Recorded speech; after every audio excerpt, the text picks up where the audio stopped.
Hello everyone, welcome to my vlog, and for today's video I will be talking about globalization and my life as an accounting student.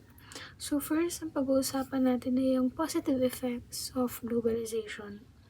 So isa sa pinaka nakikita ko or nararamdaman kong positive effect ng globalization ay ang opportunity to earn through social media platforms gaya na lang ng TikTok, Shopee, or Lazada. From my own experience, na-try ko na siya and very helpful niya para sa akin.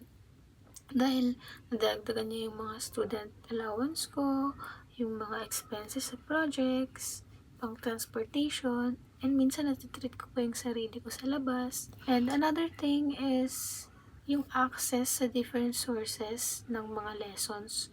YouTube tutorials, PDF, articles na libre lang. Of course, hindi lang naman puro positive ang meron sa isang bagay, meron ding negative. And I think, and I believe, na isa sa pinakamalala na negative effect ng globalization ay ang inflation.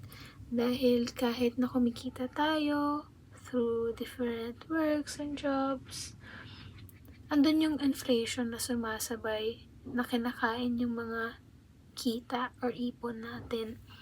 And another thing is yung pagtaas din ng price or amount ng land. As a college student na nag-aim or nag-aspire na magkaroon ng sariling bahay at lupa in the future, I think magiging malaking challenge siya sa akin dahil mas tumataas yung presyo eh. Mas magiging mabigat, mas magiging matagal, at mas mahirap kung abutin yung pangarap ko na yun. And lastly, for the reflection, I think isa sa pinaka mabisang way para mas manaig yung beneficial kaysa harmful ng globalization, I think let's support students na magkaroon ng basic knowledge through going to digital skills training, free workshop, dahil let's be honest, sobrang daming opportunity online, sa online world. Maraming kumikita, nagiging millionaire, dahil sobrang familiarize nila sa online world.